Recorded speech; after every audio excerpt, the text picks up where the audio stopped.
प्यारे बच्चों, आइए जल्दी से हम लोग डिस्कशन को ऑन करते हैं। देखिए बाबू, आज हम लोग डे नंबर 5 पे हैं और जैसा कि हम लोग जानते हैं कि आज भी प्रीवियस कलेक्शन ही है।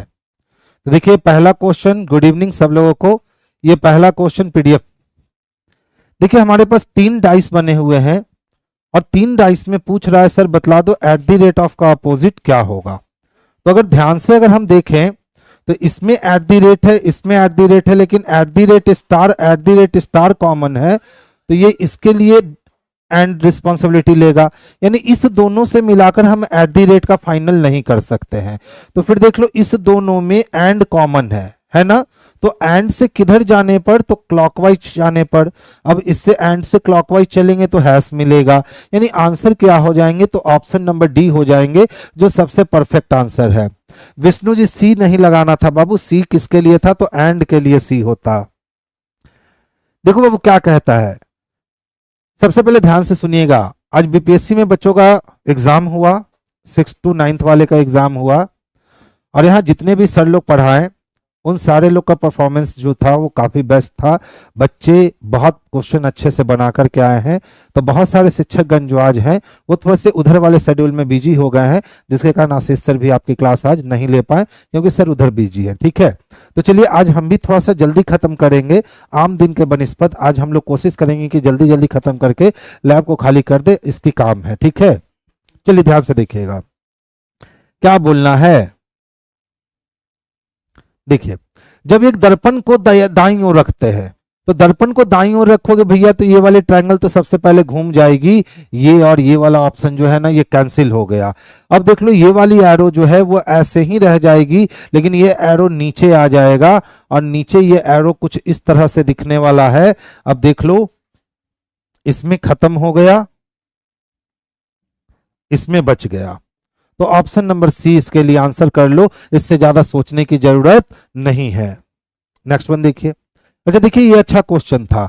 8 को हमने 4 से गुना किया तो 8 चको कितने हो गए भैया, तो 32 हो गए ना। और इस 3 को हमने माइनस कर लिया तो 32 में 3 अगर माइनस किया तो 29 मिल गए। सेम काम क्या किया कि हमने 11 को 7 से मल्टीप्लाई किया तो 11 सत्ते 77 हो गए, बोलो। और 77 में से हमने 6 को माइनस कर लिया, जब 77 में से 6 माइनस करेंगे 71 आएगा, आ गया। सेम काम करो, 14 को किससे मल्टीप्लाई करके 3 माइनस कर दे कि 67 आएगा, उसके लिए 70 चाहिए। तो 14 को 5 से गुना कर दो, 14 पचे 70 हो जाएंगे, और 70 में जैसे ही आप -3 करोगे आपके आंसर 67 ऊपर मिल जाएंगे। इसका मतलब इस वाले प्लेस पे 5 चाहिए और 5 हमारा ऑप्शन नंबर डी में स्पष्टता दे रखा है। तो आंसर हम लोग ऑप्शन नंबर डी को लगाएंगे जो सबसे बेटर आंसर है। आगे चले, चलिए ध्यान से देखिएगा। अच्छा बाबू देख तो पी का वैल्यू 16, इसका वैल्यू 19, यानी 3 बढ़ गए। 10 से 17 होने के लिए 7 बढ़ गए, 5 से 8 होने के लिए 3 बढ़ गए, और 2 से 9 होने के लिए 7 बढ़ गए। यानी कोडिंग से डिकोडिंग वाले हिस्से में, यानी एनालॉगी के इस हिस्से से इस हिस्से में जाने में +3 +7 बढ़ रहे हैं। अच्छा 12 में अगर आप 3 ऐड कर लेते हो तो 12 3 15 मिलेंगे। 18 में आपको 7 ऐड करने हैं तो 18 7 25 मिल जाएंगे। इसी तरह 3 में 3 ऐड करोगे तो 3 3 6 यानी एफ मिल जाएगा, और 20 में 7 करोगे तो 27 यानी ए मिल जाएगा। Y O Y F A चाहिए, O Y F A option number B में दिख रहा है, तो ऑप्शन नंबर बी हमारे लिए सबसे बेस्ट आंसर हो गया। नेक्स्ट देखिएगा। देखिए ए का अपोजिट क्या होता है जी, तो ए का अपोजिट जेड होता है, और z का वैल्यू बाबू कितना होता है रे, तो 26 होता है। अब इसी तरह से h की बात करें तो h का अपोजिट क्या होता है, तो s होता है, और s का वैल्यू बाबू कितना होता है, तो 19 होता है। यानी कि अपोजिट वैल्यू को यूज कर रहा है। तो जब अपोजिट वैल्यू को यूज कर रहा है तो f के लिए u आएगा और u का वैल्यू 21 हो जाएगा। ठीक है, अब a के लिए z होगा जिसका वैल्यू 26, s के लिए h होगा यानी इसका वैल्यू 8 होगा, H के लिए S होगा यानी इसका वैल्यू 19, I के लिए R हो गया यानी इसका वैल्यू 18, O के लिए L हो गया यानी इसका वैल्यू 12, N के लिए M हो गया यानी इसका वैल्यू 13, यानी अंतिम में 13 बस एक ही ऑप्शन में दिख रहे हैं। तो देख लो 21 26 81, उसके बाद 91 81 2 113, ऑप्शन नंबर कितने हो गए, तो सी हो गए। सारे प्रीवियस पेपर हैं आपके एग्जामिनेशन में पूछे गए हैं, ठीक है। देख लो ये वाली क्वेश्चन तो है ना, बहुत ही अच्छी क्वेश्चन है। ABCDEF यानी 6 लोग हैं, क्रमांक वाले 6 घोड़े एक घुड़सवार दौड़ में भाग ले रहे हैं। रेस ट्रैक पर घोड़ा C घोड़ा A और घोड़ा E के बीच में खड़ा है। तो रेस ट्रैक की अगर बात करें तो कोई घोड़ा C है जो घोड़ा A और घोड़ा E के बीच में खड़ा है। हम बता नहीं सकते हैं कि A पहले होगा कि E पहले होगा, वाइस वर्सा केस लगाकर छोड़ दिए। इस प्रकार खड़ा है कि वे दोनों इसके ठीक बगल में खड़े हैं, ठीक है। फिर कहता है घोड़ा D किसी भी किनारे पर नहीं है, यानी कि घोड़ा D ना तो 1 नंबर पे है और ना ही घोड़ा D जो है वो 6 नंबर पे है। कैंसिल हो गया D का पोजीशन। फिर देख लो क्या कहता है, घोड़ा B घोड़ा E के दाईं ओर। अब बताओ अगर हम E को ऊपर रखते तो इसके नीचे नहीं रख सकते। इसका मतलब है कि इस रेस ट्रैक पे A के जस्ट बाद C और C के जस्ट बाद E है और E के जस्ट बाद कौन सा घोड़ा है, तो B नंबर का घोड़ा है। फिर कहता है घोड़ा B घोड़ा E के दाईं ओर ठीक बगल में खड़ा है। घोड़ा F दाएं किनारे पर नहीं खड़ा है, यानी कि लास्ट वाले किनारे पर घोड़ा F खड़ा नहीं है। फिर देख लो क्या कहता है, घोड़ा D घोड़ा B के बाईं ओर चौथे। तो B के बाईं ओर पहला दूसरा तीसरा और चौथा किसके लिए पोजीशन है, तो घोड़ा D के लिए। याद है ना घोड़ा D 1 नंबर पे नहीं है, तो 1 2 3 4 5 हो गए और F को अंतिम में नहीं रखना है। इसका मतलब ये 6 ये 5 ये 4 ये 3 ये 2, तो अब बच गया भैया कौन, 1। तो एक अंतिम में F को नहीं रख सकते हैं तो F को फर्स्ट में रख सकते हैं। पूछा बाएं सिरे पर कौन खड़ा है, तो देखिए हम लोग दायां सिरा इसको मान रहे हैं, तो बायां सिरा ये है, यानी बाएं सिरे पे F खड़ा है और F किस में दे रखा है, तो ऑप्शन नंबर B में दे रखा है। तो आंसर हम लोग B नंबर को बनाएंगे। ऑफिस का नंबर बाबू देखिए वो जो नीचे स्लाइड चलता रहेगा ना, उस पे आपको ऑफिस का नंबर रोटेट होता रहेगा, ठीक है। आप वहां से ऑफिस का नंबर नोट डाउन कर लोगे। देख बच्चा 4 डाइस दिए गए हैं और क्या पूछता है, सर बतला दो हमें कि कौन सा रंग उस फलक के विपरीत सतह पर होगा जिस पर ब्लैक लिखा हुआ है। तो सबसे पहले हम ढूंढते हैं भैया ब्लैक हो कहां, तो एक ब्लैक यहां है। अच्छा और ब्लैक कहां हो, तो एक ब्लैक यहां है।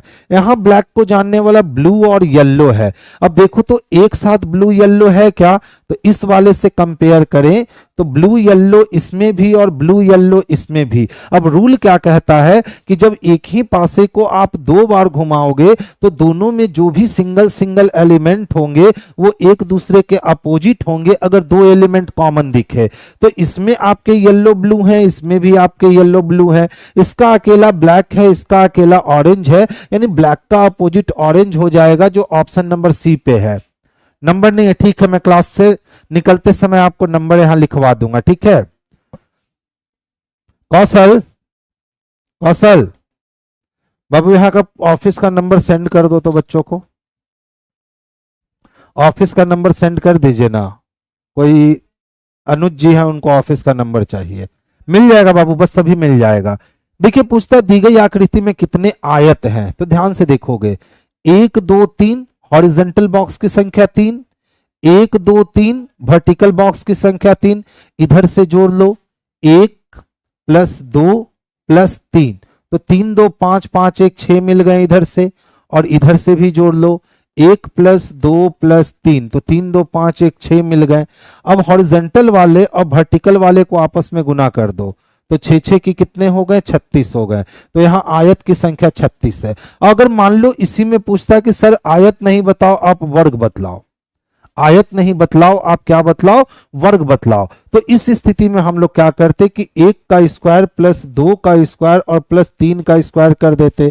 तो 1 का स्क्वायर 1, 2 का स्क्वायर 4, 3 का स्क्वायर 9, 9 1 10, 10 और 4 14 हो गए, यानी कि 14 वर्ग मिल जाते। लेकिन आयत को निकालने का ये तरीका है, हॉरिजॉन्टल वाले को जोड़ लीजिए सारे को, वर्टिकल वाले को जोड़ लीजिए सारे को, और आपस में दोनों को गुना कर दीजिए, आपके आयत निकलकर स्पष्ट रूप से आपके सामने आ जाएंगे। नेक्स्ट वन देखोगे, देखिए अवध पश्चिम की ओर 20 मीटर चला, तो अवध जो है ना वो वेस्ट में कितना चलता है बाबू, तो 20 मीटर चलता है। फिर वो बाएं मुड़ता है तो वेस्ट से बायां मुड़ने का मतलब साउथ में जाएगा और 10 मीटर चलता है। फिर वो बायां मुड़ा तो साउथ से बायां मुड़ने का मतलब ईस्ट में जाएगा और वो 10 मीटर चलता है। अब वो दाएं मुड़ता है तो ईस्ट से दायां का मतलब साउथ में मुड़ेगा और कितना चलेगा तो 10 मीटर चलेगा। और फिर वो दाएं मुड़ता है तो साउथ से दायां मुड़ने का मतलब है कि वो कहाँ मुड़ेगा तो साउथ से दायां मुड़ने का मतलब वेस्ट में मुड़ेगा। अब ये कितना चलेगा तो 10 किलोमीटर चलेगा। ठीक है, अब कहता है कि रुक जाता है, उसके आरंभ बिंदु के सापेक्ष में अंतिम बिंदु किस दिशा में। तो देखिए ईस्ट से यहां 10 कट गए ना, यानी अब आरंभ बिंदु से अंतिम बिंदु किस दिशा में, तो क्या क्या बचा हुआ है तो साउथ वेस्ट बचा हुआ है, यानी साउथ वेस्ट आंसर हो जाएगा option number B. South west answer हो जाएंगे ऑप्शन नंबर बी। ध्यान से देखोगे आप फिगर भी बना सकते हो। मैं सबसे पहले पश्चिम में चला 20 मीटर, उसके बाद मैं बाईं ओर मुड़ता हूं और चलता हूं 10 मीटर, फिर पुनः मैं बाईं ओर मुड़ता हूं और बाईं ओर मुड़ के चलता हूं 10 मीटर। अब फिर से मैं क्या करता हूं कि अपने दाईं ओर मुड़ता हूं और चलता हूं 10 मीटर, और फिर से मैं अपने दाईं ओर मुड़ करके 10 मीटर चल करके रुक जाता हूं। ये मेरा प्रारंभिक बिंदु रहा और ये मेरा अंतिम बिंदु रहा। पूछी गई है, क्वेश्चन में पूछे गए हैं कि प्रारंभिक बिंदु से अंतिम बिंदु, तो प्रारंभिक बिंदु से अंतिम बिंदु आने के लिए अगर हम सामने जाएंगे साउथ, इस सामने जाएंगे वेस्ट, और इस बिंदु पे आने के लिए हमें साउथ वेस्ट में जाने पड़ेंगे। वही हम लोगों ने यहां निकाला कि हमारा आंसर क्या होना चाहिए सर, तो साउथ वेस्ट होना चाहिए। देखिए तो बीच में जेड आ गया है, क्या हम एक्स वाई जेड रख सकते हैं? X Y Z X Y, X Y Z X Y, X Y Z X Y, X Y Z X Y, बिल्कुल रख सकते हैं। बाहर क्या निकला? Z X Y, Y Z, Z X Y, last में वाई चाहिए, खत्म। Z X Y, Y Z Z X Y, option number C इसके लिए परफेक्ट और सुटेबल आंसर हो गया। तो हम लोग आंसर किसको लगाने वाले हैं, तो ऑप्शन नंबर सी को लगाने वाले हैं। नेक्स्ट वन देखिए, लंच ब्रेक के दौरान ABCDEFGH नामक 8 सहकर्मी, तो 8 लोग बैठे हैं और एक वृत्ताकार मेज पर बैठे हैं। सबसे पहले 8 बना लो और एक वृत्ताकार मेज बनाकर और सारे लोग का फेस केंद्र की ओर रख लो। अब कहता है बी, जी और डी दोनों के बगल में बैठा है, तो बी ऐसा व्यक्ति है जिसको एक तरफ से जी और एक तरफ से डी ने कवर कर रखा है, यानी वाइस वर्सा केस चलने वाला है। उसको क्लू मत बनाओ, अनफिक्स क्लू करके छोड़ दो। फिर देखो क्या कहता है, सी, ए और जी दोनों के बगल में है, तो कोई सी ऐसा व्यक्ति है जिसको एक तरफ से ए और एक तरफ से जी ने कवर कर रखा है, यानी ए और जी के बीच में सी आया तो इसके साथ भी वाइस वर्सा केस लग जाएगा। आगे चलते हैं। एच बी के बाईं ओर तीसरे स्थान पे है, पहला फिक्स क्लू दिया गया कि एच सर बी के बाईं ओर, तो जहां भी बी को रखेंगे उसके लेफ्ट में पहला, दूसरा और तीसरा, हम लोग किसको जगह देंगे तो एच को जगह देंगे। अब देख लो क्या कहता है, ई ए के ठीक बगल में नहीं बैठा, यानी ई और ए कभी भी साथ नहीं बैठ सकते हैं, तो हमने क्रॉस कर लिया। अब कहता है ई के दाईं ओर तीसरे स्थान पे कौन बैठा है, अब इस वाली व्यवस्था को तो हमें बैठाना होगा, बिना अरेंज किए काम चलेगा नहीं। तो देख लो बी के बगल में जी भी है और बी के बगल में डी भी है, ठीक है। अब यहां से एक अटेम्प्ट हम लोग लेना स्टार्ट करते हैं। तो मान लो कि हमने बी को यहां है तो हमने डी को यहां जगह दिया और जी को हमने यहां जगह दिया, तो देखिए तो ए और जी के बीच में तो सी आ गए, लेकिन यहां ए और जी के बीच में एच आएगा। इसका मतलब है बाबू कि डी के लिए जगह यहां नहीं हो सकता। तो अब हम लोगों ने डी को यहां जगह दिया, बी किसके किसके बीच में है, तो जी और डी के बीच में, तो हमने जी को यहां जगह दिया और हमने डी को यहां जगह दिया, तो बी डी और जी के बीच में आ गए। अब देख लो क्या कहता है, ए और जी के बीच में सी है, तो जी यहां है तो यहां रख करके हम सी को रख सकते हैं। ए के बगल में ई को नहीं रखना है तो हम ई को यहां रख सकते हैं। A B C D E F बचा हुआ है, एफ आया और हमारा अरेंजमेंट जो है ये दूसरे अटेम्प्ट में बन करके तैयार हो गया। देख लो क्वेश्चन में पूछ रखा है कि सर ई के दाईं ओर तीसरा कौन है, तो ई का फेस सेंटर की ओर था, तो ई के दाएं पहला, दूसरा और तीसरा जी है, जो ऑप्शन नंबर बी में हमें स्पष्ट रूप से देखने को मिल रहा है। तो आंसर हमारा ऑप्शन नंबर बी चला गया। ठीक है, नेक्स्ट वन देखोगे।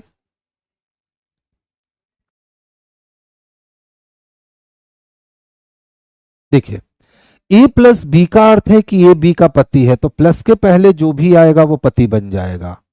और ए माइनस बी का अर्थ है कि बी ए की बहन है, यानी माइनस के बाद जो आएगी वो बहन कहलाएगी। ए इंटू बी का अर्थ है ए बी की माता है, तो इंटू के पहले जो भी आएगी वो मां बनेगी। और ए डिवाइडेड बाय बी का मतलब है बी ए का बेटा है, डिवीजन के बाद जो आएगा वो बेटा बन जाएगा। यानी इस वाले क्वेश्चन में कुछ रिलेशन फॉरवर्ड दिए गए हैं और कुछ रिलेशन बैकवर्ड दिए गए हैं।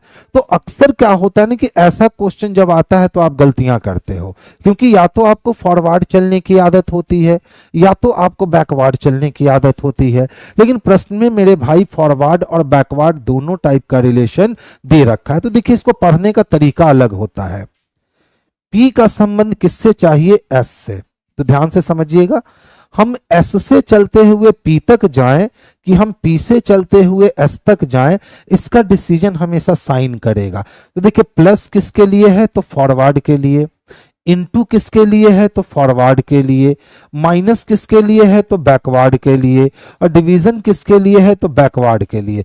यानी यहां दो साइन फॉरवर्ड दे रखा है और दो साइन बैकवर्ड दे रखा है। अब हमें जिधर से मर्जी है हम उधर से चलेंगे, हमारा काम होगा। तो ध्यान से देखो, अच्छा हम बेटे हैं ना, किसके बेटे हैं? क्यू के, और क्यू बहन है टी की। तो जब हम बेटा हैं क्यू का, तो क्यू मेरी मम्मी हो गई, और मेरी मम्मी का भाई या मेरी मम्मी की बहन, तो मम्मी का भाई मामा या मौसी। यानी एस जो है वो टी को क्या कहने वाला है? तो या तो मामा कहने वाला है या तो मौसी कहने वाला है। अब देखिए, मामा या मौसी के आगे इनटू है, तो मामा या मौसी की जो मम्मी होगी वो नानी होगी, यानी एस जो है ना वो आर को नानी कहेगा। और नानी के पहले नानी का पति है, तो नानी का पति नाना हो गया, यानी एस जो है वो पी को क्या कहने वाला है? तो नाना कहने वाला है। नाना किस में दे रखा है? तो ऑप्शन नंबर ए में दे रखा है स्पष्ट रूप से। तो आंसर हमारा ऑप्शन नंबर ए होगा। गुड इवनिंग बाबू, नेक्स्ट वन देखोगे। चलिए देखिए, कहता है कि सभी गायक नर्तक हैं। जितने भी गायक थे, जितने भी गायक थे, ये सभी गायक क्या थे? तो सभी गायक नर्तक थे। फिर कहता है कोई नर्तक पलंबर नहीं है, यानी नर्तक की दुश्मनी किससे हो रही है बच्चा? तो पलंबर से हो रही है। अच्छा ध्यान से देखोगे तो इनके बीच भी 100% की दुश्मनी बनती है और इनके बीच भी 100% की ही दुश्मनी बनती है।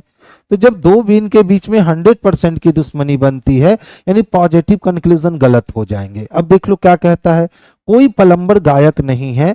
तो पलंबर और गायक के बीच में 100% दुश्मनी है, क्योंकि पलंबर की दुश्मनी नर्तक से है और नर्तक के अंदर ही गायक है, तो पलंबर की दुश्मनी गायक से भी होगी, यानी पहला सही है। अब देख लो, कहता है कुछ गायक पलंबर हैं। क्या कुछ गायक हमें पलंबर दिख रहे हैं? बिल्कुल नहीं, गलत हो गया। कुछ नर्तक गायक हैं, कुछ नर्तक गायक दिख रहे हैं ना, यानी तीसरा सही हो गया। तो 1 और 3 अनुसरण करता है मेरे भाई, जो ऑप्शन नंबर डी में स्पष्ट रूप से दे रखा है। तो आंसर हम लोग 1 और 3 को बनाएंगे। शिवानगी ने आंसर दे दिया था, रंजन ने भी आंसर दे दिया था। पहले सी फिर डी, रंजन दो आंसर देगा रे बच्चा। देख बाबू, ये जितने भी क्वेश्चन है ना सारे प्रीवियस कलेक्शन है, जैसा कि आप लोग का डिमांड होता है कि सर प्रीवियस पेपर करवा दो। नहीं तो मेरा तो मन था कि हम टोटल अपना गेस क्वेश्चन ही करवाते 30 दिन, और वो ज्यादा मजा देता क्योंकि उसमें वजन होता क्वेश्चन में। प्रीवियस पेपर में सारे क्वेश्चन वजनदार नहीं हो सकते हैं। ठीक है, देखिए एक ही पासे को 3 बार घुमाया है, एट दी रेट का अपोजिट पाना है। इसमें एट दी रेट के साथ स्टार भी कॉमन है, तो जब दो एलिमेंट कॉमन है तो ये दोनों आंसर दे नहीं सकता। अच्छा देख लो, यहां भी एंड दे रखा है, यहां भी एंड दे रखा है, यानी एक एलिमेंट ही कॉमन है। एंड से एट दी रेट आने के लिए क्लॉकवाइज मूव करेंगे, तो एंड से क्लॉकवाइज मूव करेंगे तो हैश होगा। हैश ऑप्शन नंबर डी में दे रखा है, तो आंसर हमारे लिए ऑप्शन नंबर डी जो है ना यही हो जाएगा। अच्छा, रंजन से गलत टाइप हो गया था, कोई नहीं बाबू, कभी कभी गलतियां करनी चाहिए। अच्छा देखो, तो मैं आपको 30 सेकंड का समय दे रहा हूं, पर्याप्त है। इस क्वेश्चंस को है ना सॉल्व करने के लिए 30 सेकंड जो है वो पर्याप्त है। आप मुझे टोटल कितने ट्रायंगल इसमें बनने वाले हैं आप मुझे ध्यान से देख करके बतला दो। मैं फिगर को थोड़ा बड़ा भी कर देता हूं जिससे स्पष्ट रूप से आपको दिख सके। 30 सेकंड आपके पास समय है। इसमें नंबर ऑफ ट्रायंगल कितने हैं आप वो मुझे काउंट करके बतलाओ जल्दी से। नंबर ऑफ ट्रायंगल कितने हैं जल्दी से काउंट करके बताओ। एफर्ट लगाओ, बिल्कुल आपसे काउंट होगा और बहुत आसानी से।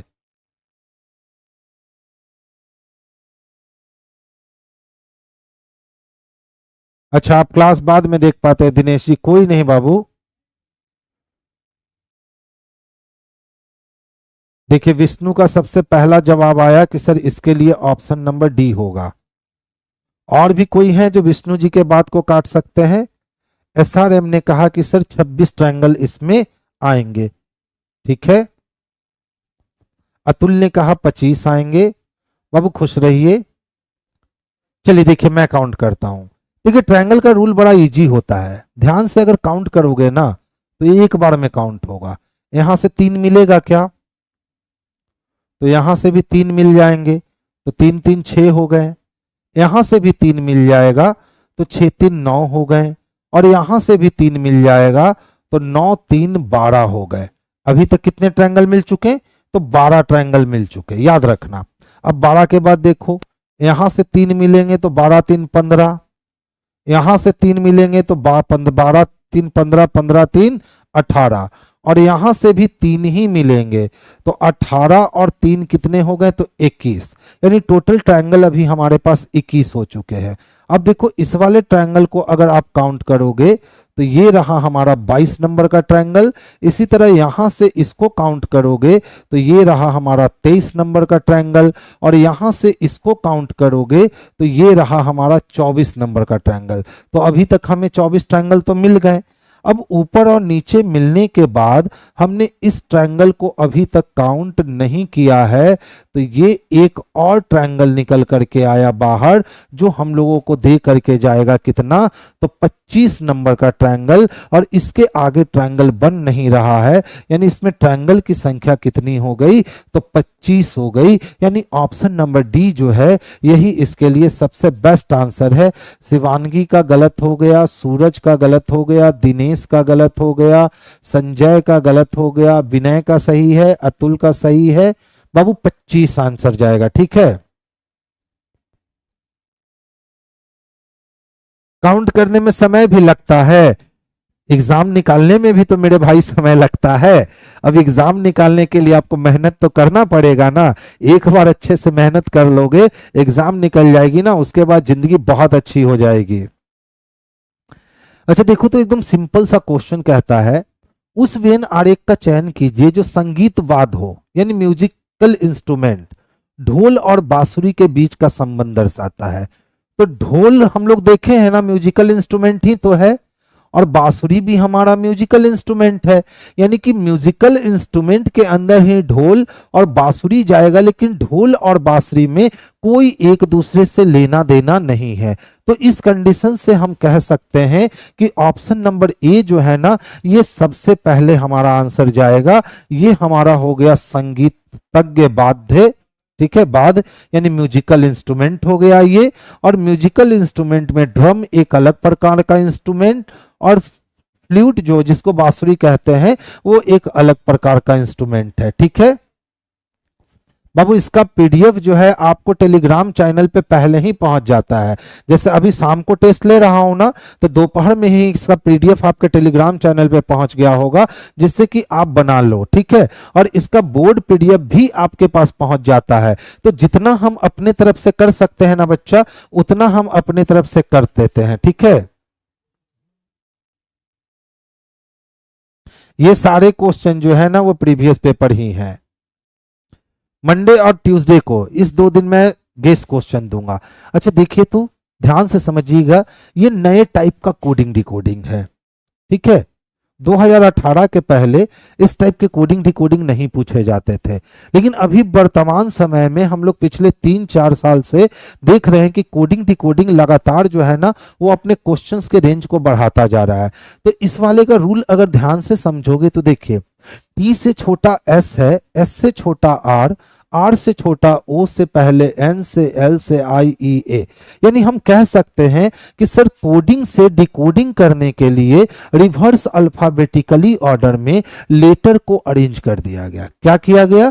कोडिंग से डिकोडिंग करने के लिए रिवर्स अल्फाबेट ऑर्डर में डिजाइन कर दिया गया। तो अभी ये 2 तरीके से कर रहा है, 2 नहीं एक्चुअली 4 तरीके से। आप चारों तरीके से रूबरू हो जाओ। पहला तरीका रिवर्स अल्फाबेट में अरेंज किया, दूसरा तरीका अल्फाबेट में अरेंज करेगा, तीसरा तरीका कॉन्सोनेंट को पहले और वॉवेल को बाद में अरेंज करेगा, चौथा तरीका वॉवेल को पहले और कॉन्सोनेंट को बाद में अरेंज करेगा। अब यहाँ पे कॉन्सोनेंट को अल्फाबेट में और वॉवेल को रिवर्स अल्फाबेट में, या कॉन्सोनेंट को रिवर्स अल्फाबेट में और वॉवेल को अल्फाबेट के क्रम में अरेंज कर सकता है। यानी इसी क्वेश्चंस को हम लोग 6 अलग अलग टाइप में बांटकर बना सकते हैं, और ये 6 टाइप पूछे जा रहे हैं। तो अभी उसमें से हमने आपको एक टाइप दिखाया जिसमें रिवर्स अल्फाबेट के ऑर्डर में सिस्टम को अरेंज कर दिया गया। तो देखो, अगर इसको हम रिवर्स अल्फाबेट के ऑर्डर में अरेंज करने की कोशिश करेंगे तो सबसे अंतिम में ए आएगा। इसमें ए नहीं है, इसमें ए नहीं है। अब देख लो, ऑप्शन से ही चल दो।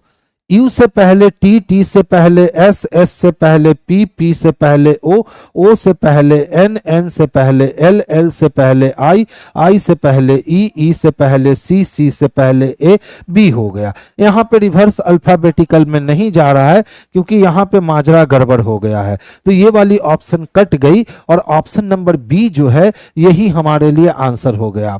रीजनिंग का 90% क्वेश्चन सॉल्व हो जाता है सर, वही 10% आपको रिजल्ट दिलाएगा ना।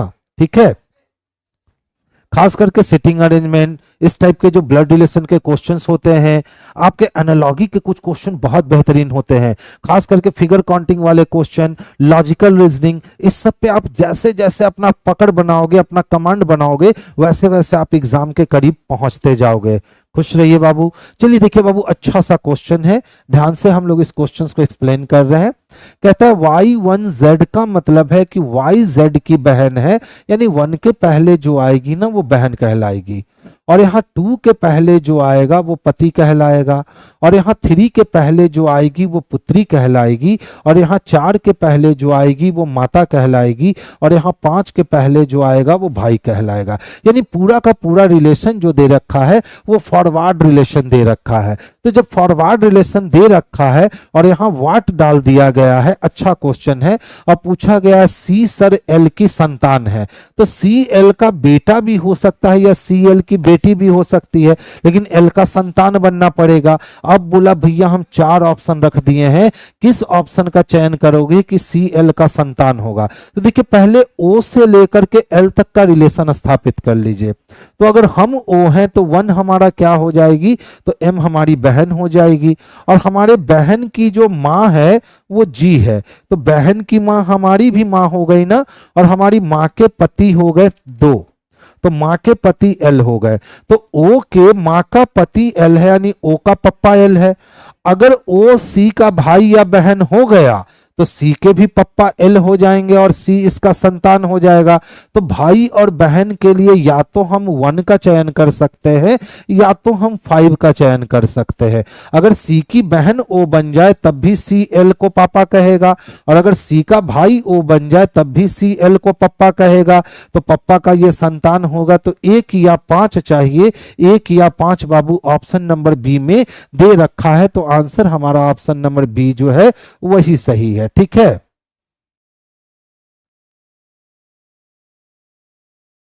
क्लास चलते चलते प्रचार आता है, क्या करे, कुछ देर के बाद स्किप करने का समय दिया जाता है, तो जैसे ही वो कुछ देर के बाद आए आप उसको स्किप कर सकते हो। ठीक है, अब वो YouTube का देन है, हम वहां कुछ नहीं कर सकते हैं।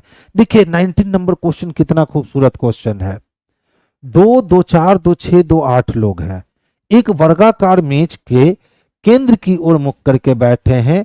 इनमें 4 लोग कोने पर बैठे हैं और 4 लोग जो है ना बाबू वो भुजा की मध्य में बैठे हैं। कैसे बैठे हैं? तो 4 लोग भुजा के मध्य में बैठे हैं और 4 लोग कोने पर बैठे हैं। अब सरलता इस क्वेश्चंस की ये है कि सारे लोग का जो फेस है ना वो सेंटर के ओर ही है, यानी कि सारे के सारे लोग जो हैं वो सेंटर को ही देख रहे हैं। ठीक है, अब जैसे जैसे क्वेश्चन में कहा गया है वैसे वैसे आप इसका काम कर दोगे। कोई बताएगा पीडीएफ कहां मिलेगा? बाबू पीडीएफ टेलीग्राम चैनल पे मिलेगा। पीडीएफ भेजे थे कौशल, इसका कहां मिलेगा बच्चे को बता दो।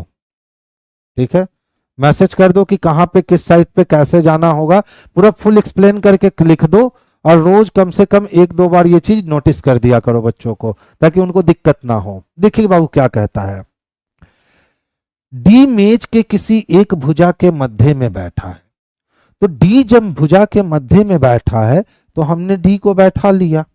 अब कहता है डी और ई के बीच में केवल एक व्यक्ति बैठा है सर। तो डी और ई के बीच में मेरे भाई जब केवल एक व्यक्ति बैठा है तो या तो ई का पोजीशन यहां बनने वाला है या तो ई का पोजीशन यहां बनने वाला है। यानी ई के लिए अभी 2 कंडीशन है, दोनों में से एक कंडीशन सही होना है और एक कंडीशन जो है ना वो गलत होना है। छोड़ दो, आगे चल दो। एल ई के दाईं ओर ठीक बगल में है। अब ई को यहां रखेंगे तब भी एल को रख सकते हैं और ई को यहां रखेंगे तब भी एल को रख सकते हैं। कोडिफिकेशन कर लो कि जहां भी ई बैठेगा उसके जस्ट दाईं ओर एल बैठेगा। आगे चल दो।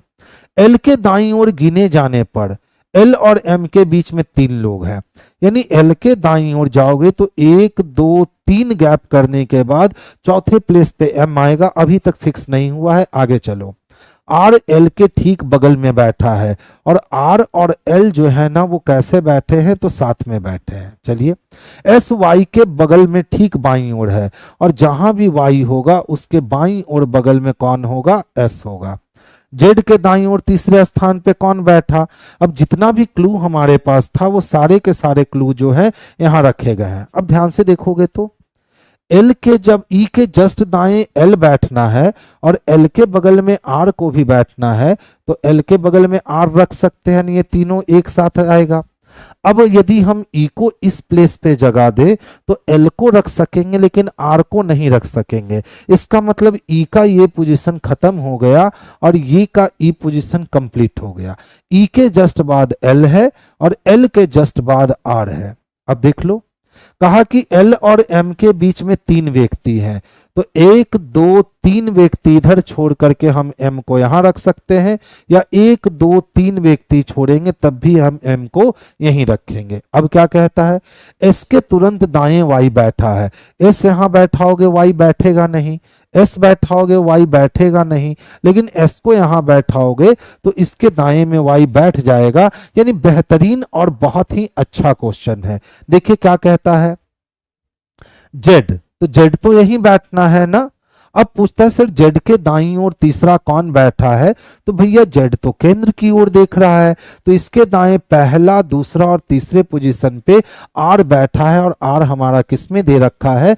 तो ऑप्शन नंबर डी में दे रखा है। अब सोचिए, जिन लोगों को सिटिंग बनाने की आदत है वो लोग इसको बहुत इजीली बना लेंगे, लेकिन जिन लोगों को सिटिंग बनाने की आदत नहीं है, जो सिटिंग में अच्छे नहीं है, ये क्वेश्चन कुछ नहीं करेगा, सेंटर पे उनका गला घोंट देगा और इस क्वेश्चन में बच्चे लग जाएंगे 2 मिनट 3 मिनट और अपना पूरा एग्जाम बर्बाद कर लेंगे। तो सिटिंग अरेंजमेंट की प्रैक्टिस अभी आपको करनी चाहिए, उससे बहुत सारे क्वेश्चन जो है आप बहुत ही कम समय में बना सकते हो। चलिए देखिए, नेक्स्ट क्वेश्चन भी अच्छा है, ध्यान से समझोगे क्वेश्चन क्या कह रहा है। एक प्राइवेट लिमिटेड कंपनी ने वित्तीय लेखा विवरणों में कुछ गंभीर और महत्वपूर्ण गलतियां पाई। तो कोई प्राइवेट लिमिटेड कंपनी है, उसने पाया कि वो जो अकाउंटेंसी कर रहा है, वो अपने कंपनी का जो अकाउंट बनवा रहा है, उस अकाउंट में, उसके अकाउंट के विवरण में कुछ गंभीर और महत्वपूर्ण गलतियां हैं। यानी कि बहुत ही सीरियस मैटर वाली गलती हो गई है। जिस बंदे ने अकाउंट तैयार किया है उस बच्चे ने बहुत ही गंभीर और बहुत गलतियां पाई गई हैं। अब समस्या तो है कि यदि किसी कंपनी का अकाउंट करने वाला जो सिस्टम है वो सिस्टम ही गलत होने लगेगा तो कंपनी प्रॉफिट में होते हुए लॉस में दिखेगी या लॉस में होते हुए प्रॉफिट में दिखेगी, क्योंकि उसमें बहुत सारी त्रुटियां आ गई हैं। तो इस संबंध में कहता है कि सर एक्शन क्या लोगे, तो हमेशा उपयुक्त एक्शन लेना है, सरल एक्शन लेना है। देखो क्या कहता है, उस प्राइवेट लिमिटेड कंपनी के खातों में गलतियों का मूल कारण खोजने और उपचारात्मक कार्यवाही का सुझाव देने के लिए विशेषज्ञों की एक टीम नियुक्त की जानी चाहिए। अब भैया गलती गंभीर हुआ है, छोटा मोटा गलती नहीं हुआ है, बहुत बड़ा गलती हुआ है, तो जब तक हम टीम लगा करके एक एक डाटा को फिर से नहीं चेक करवाएंगे तब तक वो बैलेंस नहीं हो पाएगा। यानी ऑप्शन नंबर ए सही है। दूसरा देखोगे, इसमें शामिल सभी कर्मचारियों की गहन जांच की जानी चाहिए। अब सोचिए हमारे यहाँ हमारी कंपनी में अकाउंट डिपार्टमेंट में 25 लोग काम करते हैं।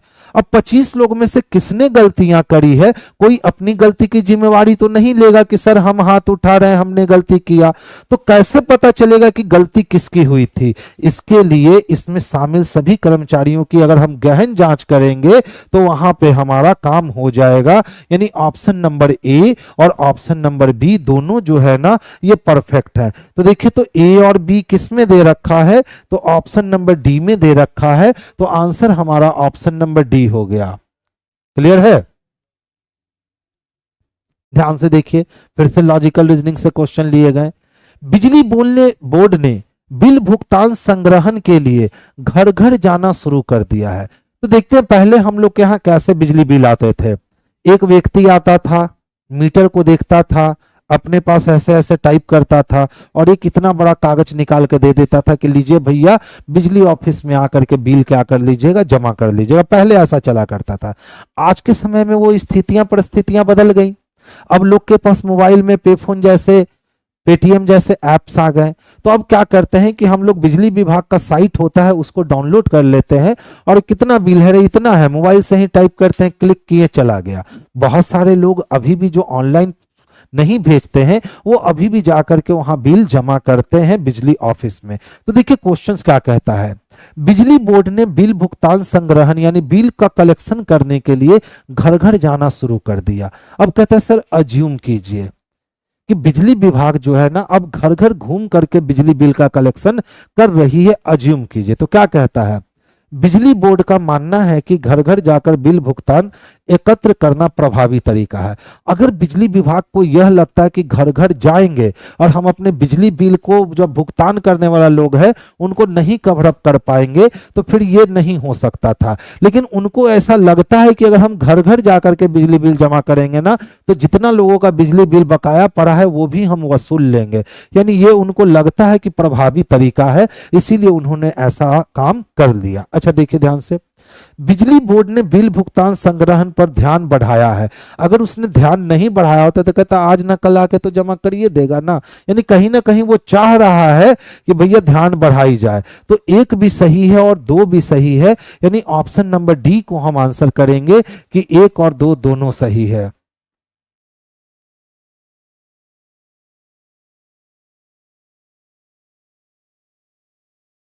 कोई नहीं दानिश जी, बस रीजनिंग अच्छे से बन रही है तो जल्दी से सफल होकर के बाबू दिखाइए। जब आप हमसे 900 किलोमीटर दूर रह करके आप हमसे पढ़े हो और हमसे पढ़ करके मिस कर रहे हो मुझे, इसका मतलब भी है कि आप रीजनिंग पे मेहनत किए हो। क्योंकि हमेशा शिक्षक की मेहनत ही नहीं काम आती है, बच्चों का मेहनत सर्वोपरि होता है। शिक्षक तो सारे मेहनत करते हैं लेकिन साथ में अगर बच्चे मेहनत करने लगते हैं ना शिक्षक के, तो फिर समझ लीजिए कि आप जैसे बच्चे निकल के आते हैं जो शिक्षक को मिस करते हैं, क्योंकि उनको पता होता है कि उनका ये सब्जेक्ट बहुत स्ट्रांग हो चुका है और इसकी मदद से वो रिजल्ट में स्कोर कर सकते हैं। तो बाकी आपके जो छोटे मित्र बंधु हैं आप उनको भी ये सजेशन दीजिए कि वो भी आपकी तरह मेहनत करें। यहाँ तो आजकल बच्चे ऐसे हो गए हैं कि 4 कदम दूर अब्सेंट कर जाते हैं, आज 4 दिन आएंगे 5वां दिन गायब हो जाएंगे। ठीक है, और आप सोचिए 900 किलोमीटर दूर रह करके भी आप अभी हमारे लिए यहाँ पे खड़े हैं, इससे बढ़िया बात नहीं हो सकती है।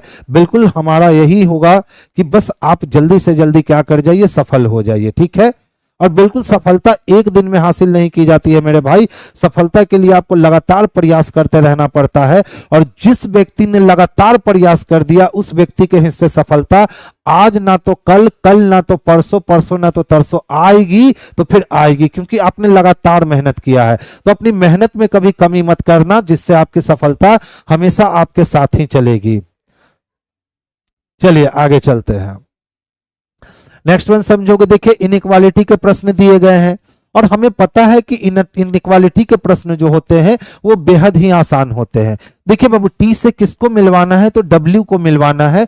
यदि हम टी से डब्ल्यू तक का सफर तय करने जाते हैं तो हमें क्या मिलता है, तो इक्वल टू मिलता है, ग्रेटर इक्वल मिलता है, इक्वल टू मिलता है, ग्रेटर इक्वल मिलता है। दैट मींस ग्रेटर इक्वल सबसे स्ट्रांग होगा, तो डब्ल्यू ग्रेटर इक्वल टी से है, यानी ये वाली बात सही हो जाएगी।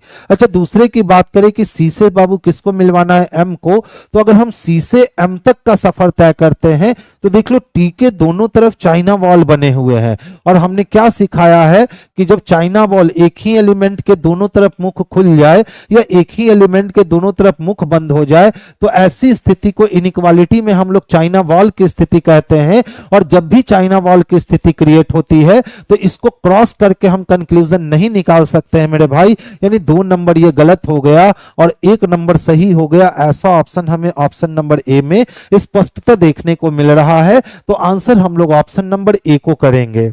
नेक्स्ट वन देखोगे, देखिए इस टाइप के सीरीज में अक्सर हमने देखा है कि बच्चे काट लेते हैं 4-4 का ग्रुप, 5-5 का ग्रुप। बिल्कुल नहीं बनाना है 4-4 5-5 का ग्रुप, भैया ये फिलर है तो इसको भरने का काम करो। अब देखो यहां देखो बीसीडी दिख रहा है क्या, अब यहां भी बीसी है, यहां भी बीसी है, और यहां भी हमको बीसी दिख रहा है।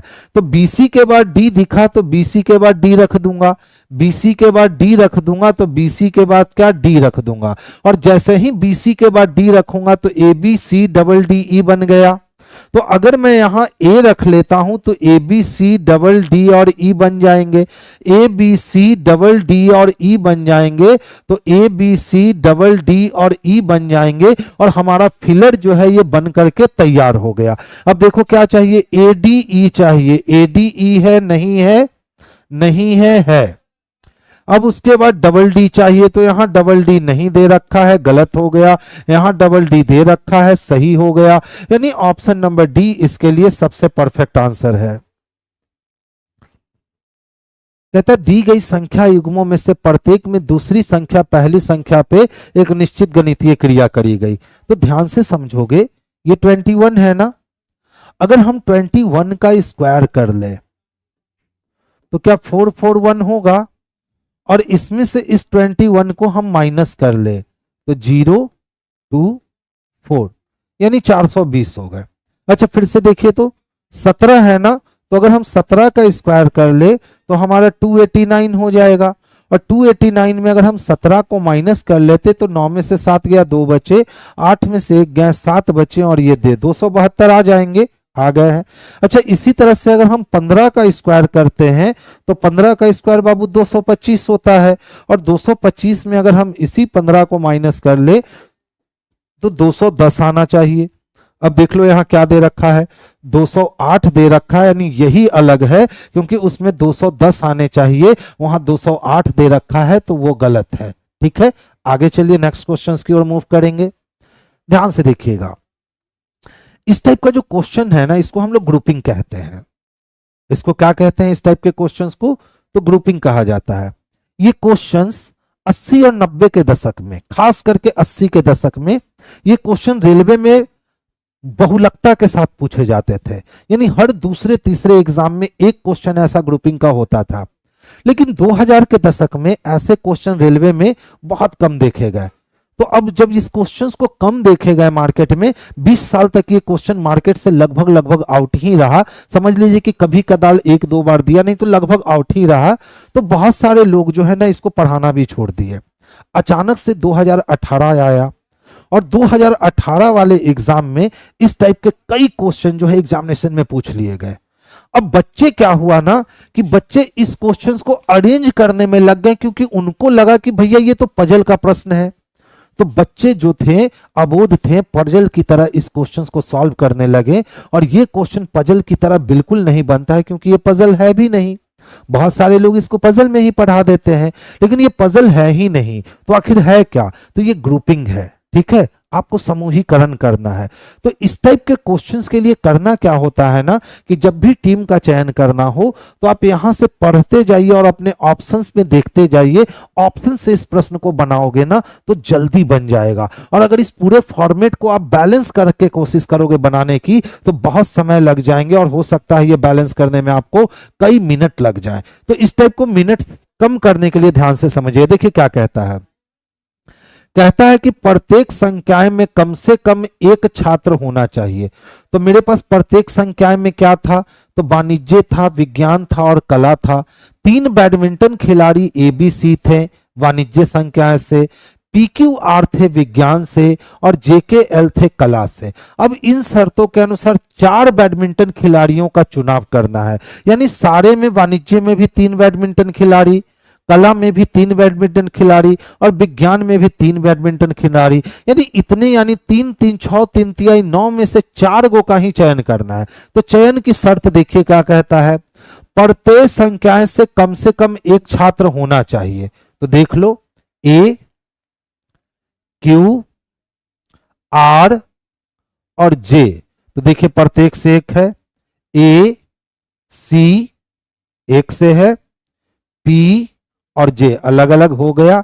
देख लो B है, P है, R है, J है, B है, Q है, J है और K है।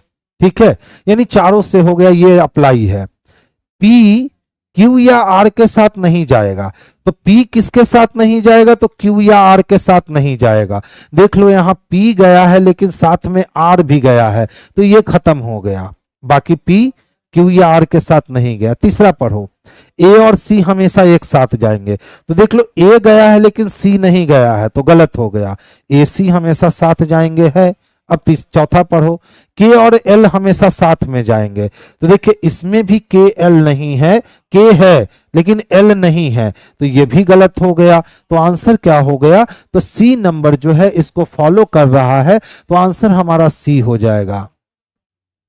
आगे चले। देख बाबू, इसमें पूछता है ना कि सर ट्रायंगल की संख्या कितनी है। तो ध्यान से समझोगे, अगर हम सिर्फ इस वाले हिस्से में ट्रायंगल की बात करें, ठीक है, इस वाले में, तो 1 2 3 4 है, 4 3 7 2 9 9 1 10 हो गए। तो जब यहां से 10 मिला तो यहां से भी 10 और यहां से भी 10, तो 10 तिया 30 हो गए। ये अंदर वाला एक 31 हो गया, और ये बाहर वाला एक को अगर मिला देंगे तो 32 हो जाएगा। यानी इसमें टोटल ट्रायंगल की संख्या 32 हो जाएगी, जो ऑप्शन नंबर बी में हमें स्पष्ट रूप से देखने को मिल रहा है। तो आंसर हमारा ऑप्शन नंबर बी चला जाएगा। 31 नहीं रे बच्चा, 32 होगा। देखिए 31 दिसंबर 2015 को कौन सा दिन है, गुरुवार। 31 दिसंबर 2015 का दिन दे रखा है, जो कौन सा दिन है, तो थर्सडे है। और वो जानना चाहता है 1 जुलाई 2020 को कौन सा दिन होगा। तो सबसे पहला काम हम लोग क्या करेंगे कि इस 31 दिसंबर 2015 को ही हम 1 जुलाई 2016 तक लेकर आगे चले आएंगे। ठीक है, तो देखो दिसंबर तो खत्म हो गया ना, जनवरी पूरा 3 दिन देगा, फरवरी 0 देगा, मार्च 3 दिन देगा, अप्रैल 2 दिन देगा, मई 3 दिन देगा, जून 2 दिन देगा, और जुलाई में 1 तक जाना है तो 1 3 3 6 6 1 7 खत्म, 2 2 4 4 3 7 खत्म। इसका मतलब यहां से यहां आने में 0 दिन बढ़ जाएंगे, और 0 दिन बढ़ने का मतलब थर्सडे हो गया। अब ध्यान दोगे, यहां डेट भी बैलेंस हो गए हमारे, मंथ भी बैलेंस हो गए हमारे। दोनों साल के बीच में 4 साल का अंतर है, और 4 साल में हम जानते हैं 5 शेष दिन जमा होता है। तो थर्सडे से हम लोगों को 5 दिन आगे आ जाना चाहिए, या थर्सडे से हम लोगों को 2 दिन पीछे चले जाने चाहिए। तो थर्सडे से 2 दिन पीछे जाने पे हम लोगों को ट्यूसडे मिलने वाला है, और ट्यूसडे हमारा ऑप्शन नंबर बी में दे रखा है। तो आंसर इसके लिए हमारा ऑप्शन नंबर बी हो जाएगा। बाबू वेडनेसडे नहीं आएगा रे बच्चा, ट्यूसडे आएगा। ठीक है, तो आंसर हमारा क्या हो जाएगा, तो बी हो जाएगा। नेक्स्ट देखोगे, ABCDEF एक 6 मंजिला इमारत पर रहने वाले व्यक्ति हैं, प्रत्येक लोग अलग अलग मंजिल पर रहते हैं। तो मंजिल वाले प्रश्न जब भी हो तो नीचे से बनाओ, 1 2 3 4 5 और 6 लोग हैं और 6 मंजिला इमारत पर रहते हैं। अब कहता है F मंजिल क्रमांक 3 पे रहता है, तो F किस पे रहता है? 3 पे।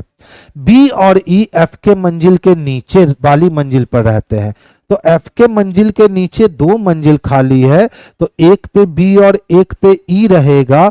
ऐसा भी हो सकता है कि E यहां और B 1 नंबर पे आ जाए। चलो, D उस मंजिल पर रहता है जो एक ही मंजिल से नीचे किंतु C की मंजिल से ऊपर, तो D उस मंजिल पर रहता है जो A से तो नीचे है लेकिन किंतु C के कहां है? ऊपर है।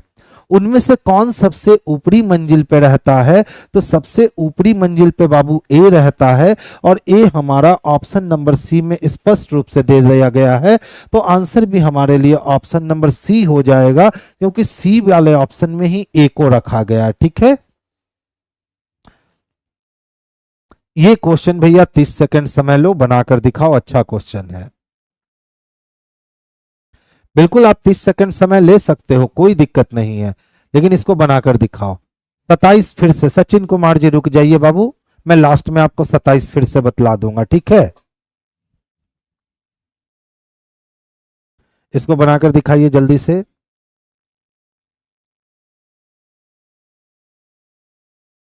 एकदम आसान सा क्वेश्चन है, थोड़ा सा। सचिन अभी तो बताया बाबू, पेशेंस रख, अंतिम में 27 नंबर बताऊंगा।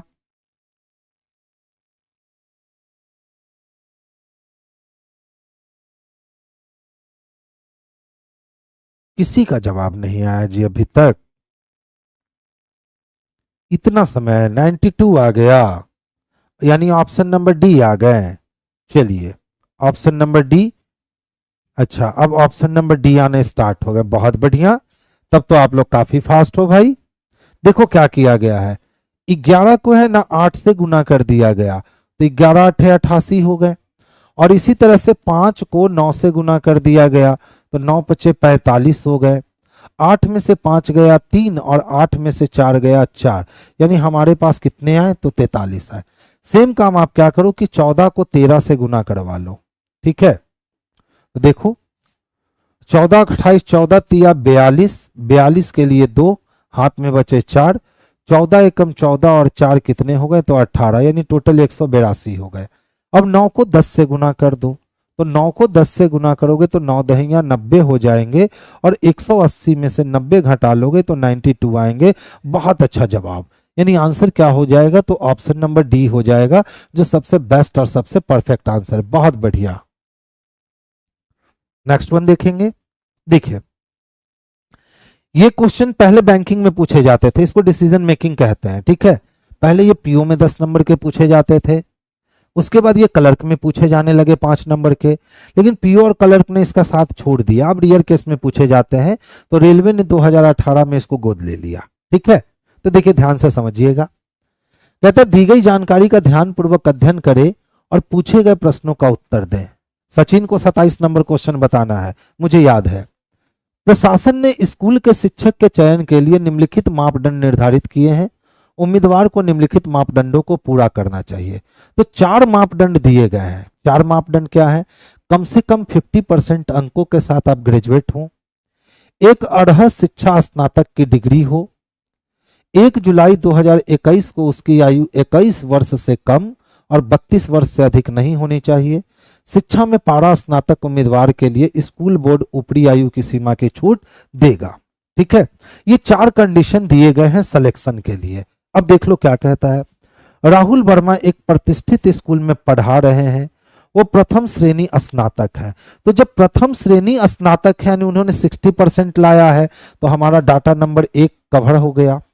फिर कहता है जब उन्होंने पिछले स्कूल में शिक्षक के रूप में नौकरी शुरू की थी, उन्होंने बीएड भी किया था। जब उन्होंने बीएड किया था, इसका मतलब अर्हत शिक्षा स्नातक डिग्री भी उनके पास है। अब सिर्फ इतना ही कह रखा है, अभी हमारे पास 2 डाटा की कमी है। इससे ना तो राहुल वर्मा का डेट ऑफ बर्थ हमको पता चला है और ना तो शिक्षा में पारा स्नातक है कि नहीं है, ये हमें जानकारी नहीं मिली है। तो जब ये जानकारी हमारे पास है नहीं, इसका मतलब डाटा हमारे पास अपर्याप्त है। तो हम क्या पहला कहता, उम्मीदवार की नियुक्ति नहीं की जानी चाहिए। तो तब नहीं की जानी चाहिए थी जब कोई डाटा वो पूरा नहीं करता। यहाँ तो डाटा ही अधूरा है, तो हम कहेंगे दिए गए आंकड़े निर्णय लेने के लिए पर्याप्त नहीं है, यानी ऑप्शन नंबर बी इसके लिए सबसे परफेक्ट और सबसे सुटेबल आंसर बनेगा। इजी काम होता है, इसमें ज्यादा मेहनत करना नहीं होता है। हाँ, ये वाली क्वेश्चन अच्छी है, आप 30 सेकंड हमसे समय ले लो, लेकिन आप इस क्वेश्चन को हमें सॉल्व करके दिखाओ। 30 नंबर क्वेश्चन अच्छी है।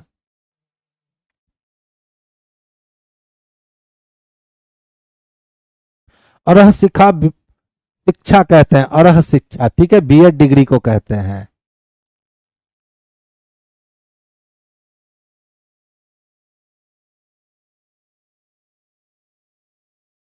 आपका भी बी आया, बहुत बढ़िया। देख तो बाबू कुछ नहीं किया ना, इस जीरो को पकड़ लिया और जीरो का स्क्वायर कर दिया और इसमें एक जोड़ दिया गया, तो कितने मिल गए? एक। अब वो क्या किया कि इस एक का स्क्वायर कर दिया और इसमें प्लस एक कर दिया, तो अब कितने मिल गए? दो। अब फिर से उसने दो को पकड़ा और दो का स्क्वायर करके एक जोड़ दिया, तो अब कितने मिल गए? तो पांच। अब फिर से उसने पांच को पकड़ा और पांच का स्क्वायर करके एक जोड़ दिया, तो पांच का स्क्वायर करके एक जोड़ा तो 26 हो गया। तो अब वो आगे क्या करने वाला है कि 26 का स्क्वायर करके और वो एक जोड़ने वाला है। तो 26 का स्क्वायर की बात करें तो 676 आएगा, ठीक है, और प्लस एक इसमें कर देंगे तो 677 हो जाएंगे। देख लो तो 677 किसमें है? तो ऑप्शन नंबर ए में दे रखा है, तो आंसर हमारा ऑप्शन नंबर ए हो गया। वाह, आप लोग तो बहुत फास्ट आंसर दे दिए। देखिए, पुनीत, कमल, रोहित, शीतल, ताबिर और उमेश, यानी 2 4 2 6 लोग एक बहुमंजिला इमारत में रहते हैं।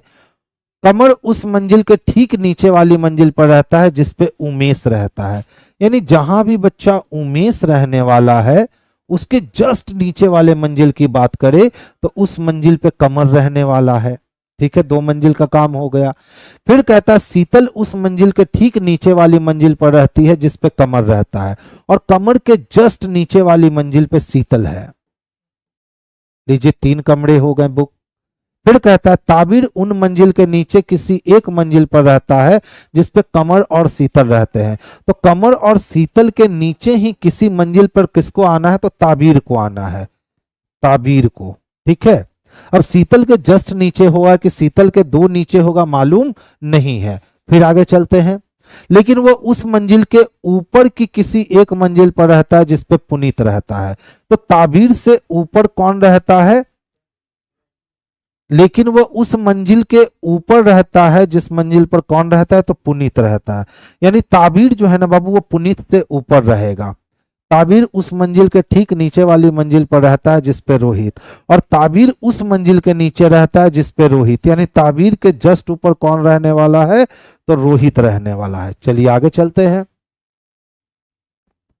फिर कहता है रोहित उस मंजिल के ठीक नीचे वाली मंजिल पर रहता है जिसपे शीतल रहती है। सारे अरेंज हो गए। अब शीतल के नीचे कौन आना है? तो रोहित को आना है। रोहित के जस्ट नीचे कौन है? तो ताबिर है, और ताबिर के नीचे कौन है? तो पुनीत है। कितने लोग थे हमारे पास? तो 6 लोग। 1 2 3 4 5 6 लोग हो गए। पूछता है सबसे ऊपरी मंजिल पे कौन रहता है? तो सबसे ऊपरी मंजिल पे बाबू उमेश रहता है, यानी ऑप्शन नंबर डी जो है ना यही इसके लिए सबसे बेस्ट आंसर है, ठीक है। देख लो, पी से बच्चा किसको मिलवाना है? टी को मिलवाना है, और यहां देख रहे हैं कि पी के पास साइन का मुख खुला है, तो जब स्टेटमेंट में पी के पास ग्रेटर का मुख है तो कंक्लूजन में पी लेसर हो ही नहीं सकता। जैसे हम यदि आपसे बड़े हैं तो पूरी दुनिया में हम कहीं भी चले जाएं हम आपसे बड़े ही रहेंगे। तो यहां देखो, यहां पी बड़ा था ना, तो पी कहीं भी चला जाए वो हमेशा टी से बड़ा ही मिलेगा। यहां पी को छोटा बना दिया गया है, यानी ये गेम ओवर हो गया। एन से किसको मिलवाना है? तो जेड को मिलवाना है।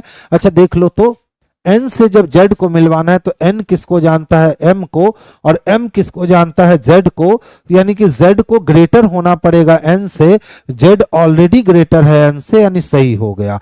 तो केवल 2 नंबर अनुसरण जो है ना वही आंसर करता है, तो इसके लिए आंसर 2 हो जाएंगे। 27 नंबर सचिन का क्वेश्चन था सर, 27 नंबर फिर से बता दो। कुछ नहीं है रे बच्चा, देख एकदम आसानी से बनाया जा सकता है। 31 दिसंबर है ना, 2015 है ना, और कौन सा दिन दे रखा है, थर्सडे दे रखा है क्या। अब 31 दिसंबर 2015 से आपको 1 जुलाई और 2020 तक पहुंच करके बतलाना है कि कौन सा तारीख, कौन सा दिन होगा। तो सबसे पहले काम क्या करो ना कि इस 31 दिसंबर 2015 को आप 1 जुलाई और 2016 तक ले जाके बैलेंस कर दो, ठीक है। तो दिसंबर तो 31 दिन के साथ खत्म हो गए, जब 2015 खत्म हुआ तो 16 आएगा, और 16 में जनवरी कितने दिन का हो जाएगा, तो जनवरी 31 दिन का हो जाएगा। तो जनवरी 31 दिन के लिए कितने हो गए, तो 3 मिल गए। अब फरवरी लीप ईयर हो जाएंगे ना, तो फरवरी के लिए 29 दिन आएगा यानी 1 हो जाएगा। मार्च के लिए 31 दिन आएगा यानी 3 हो जाएगा। अप्रैल के लिए 30 दिन आएगा यानी कि 2 हो जाएगा। और मई के लिए 31 दिन आएगा यानी कि 3 हो जाएगा। और मई के बाद फिर जून आएगा जो 2 देगा। और जुलाई में हमको 1 जुलाई को पहुंचना था तो 1 देगा। देख लो 3 3 6 1 7 खत्म हो गए, 2 2 4 3 7 अच्छा यहां पे मिस हुआ था ना, हाँ जल्दबाजी में यहां मिस हुआ था। गलतियां ऐसे ही होती है। तो कितने बच गए, तो 1 बच गए, और थर्सडे से हम 1 आगे आएंगे तो ये फ्राइडे हो जाएगा। बहुत बढ़िया। अब देख लो 1 जुलाई बैलेंस हो गए, 1 जुलाई बैलेंस हुआ, तो अंतर कितने का, तो 4 साल का अंतर। इस 4 साल में 1 लीप ईयर लोगे, 16 को लीप ईयर ले नहीं सकते हो, 20 को लीप ईयर लोगे, यानी 5 बढ़ गए। तो फ्राइडे से या तो आप 5 दिन आगे जाओगे या तो 2 दिन पीछे आओगे, तो आंसर वेडनेसडे हो जाएगा। Thank you Sachin.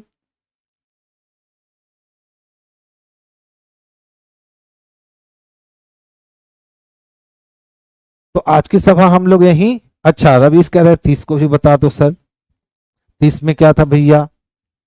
अच्छा बताइए, अगर आपको शिक्षक बनना है तो ग्रेजुएशन में कम से कम आपको 50% चाहिए, ये आपका पहला शर्त है। दूसरा शर्त है कि आपके पास बीएड की डिग्री होनी चाहिए, ठीक है। तीसरा शर्त है कि 1 जुलाई 2021 को आपकी आयु 21 वर्ष होनी चाहिए और 32 वर्ष से अधिक नहीं होनी चाहिए, यानी तीसरा में आपका एज होना चाहिए। और एज कितना होना चाहिए, तो 21 से ऊपर और 32 से नीचे होना चाहिए। और चौथा बोला कि यदि आप पारा स्नातक है, यानी कि आप अगर पीजी कर रखे हैं, तो आपको एज में छूट दी जाएगी। ये 4 शर्त अगर कोई व्यक्ति पूरा कर दे तो हम उसका सिलेक्शन करेंगे, बोलो करेंगे। अब देखिए, राहुल वर्मा एक प्रतिष्ठित स्कूल में पढ़ा रहे हैं और वो प्रथम श्रेणी स्नातक है। तो प्रथम श्रेणी ग्रेजुएट होने का मतलब उन्होंने 60% या उससे ऊपर लाया होगा। तो 60% या उससे ऊपर लाया होगा, तो चाहिए था 50% नौकरी करने के लिए, इसके पास 60% है। 1 नंबर डाटा क्लियर है। फिर कहा ओहो वो 23 वर्ष के थे, 3 नंबर भी डाटा क्लियर है। फिर कहा जब उन्हें पिछले स्कूल में शिक्षक के रूप में नौकरी शुरू की थी। अच्छा ध्यान से देखिएगा, वो कब थे, 23 वर्ष के, वो 23 वर्ष के तब थे जब उन्होंने पिछले स्कूल में शिक्षक के रूप में नौकरी शुरू की थी। तो कब नौकरी शुरू की थी ये कंडीशन तो बतलाया नहीं गया। तो जब ये कंडीशन नहीं बतलाया गया कि कब नौकरी शुरू की थी, तो अभी 1 जुलाई 2021 को वो कितने वर्ष के हो जाएंगे, क्या हम ये अनुमान लगा सकते हैं। हो सकता है उन्होंने 20 साल पहले नौकरी करनी शुरू की होगी जब वो 23 साल के थे, या हो सकता है उन्होंने पिछले साल नौकरी करनी शुरू की होगी जब वो 23 साल के थे। तो उन्होंने स्कूल में कब नौकरी करनी शुरू की, कितने साल नौकरी की, ये कुछ नहीं बताया है। तो एज हम लोग फाइंड नहीं कर सकते। ठीक है। अब कहा उन्होंने बीएड भी किया है, यानी 2 नंबर क्लियर है। तो 1 और 2 क्लियर है, लेकिन तीसरा क्लियर ही नहीं है। तीसरा एज इससे हम निकाल ही नहीं सकते हैं कि उनका एज क्या हो रहा है। तो इसीलिए हम लोग आंसर क्या लगाने वाले हैं, बी नंबर, कि डाटा क्या है, तो अपर्याप्त है। अच्छा, वीडियो देखते देखते पूरा रीजनिंग सीख चुके हैं। आपका विष्णु हर बार कमेंट पढ़ रहे हैं हम, ठीक है। चलिए, तो आज की सभा हम लोग यहीं बर्खास्त करते हैं। हमारी नेक्स्ट मुलाकात जो है अब वो मंडे को होगी। और बाकी जो बच्चे पटना में हैं, ठीक है, या आसपास में हमारे हैं, कल किसान कोल्ड स्टोरेज में नीचे वाले हॉल में 1 बजे से 3 बजे तक एक टॉपिक का भंडारा चलने वाला है। वो क्लास आपकी ऑफलाइन मोड में ही चला करती है। तो कल सैटरडे को आप 1 2 3 आना ना भूलें। पीएम में किसान कोल्ड स्टोरेज में कल हम लोग एक टॉपिक का एकदम बिल्कुल कहता है ना कि स्टार्ट करेंगे और खत्म करेंगे। 2 से 2.5 घंटे 3 घंटे ये बैच चलेगी और एक टॉपिक हम लोग इसको कल फिनिश करेंगे, ठीक है। तो चलिए बच्चों, आज की सभा हम लोग यहीं बर्खास्त करते हैं। गुड नाइट सभी बच्चों को। और बाकी इसको थोड़ा सा लाइक कीजिए, शेयर कीजिए लोगों के साथ, ठीक है। चलिए, गुड नाइट।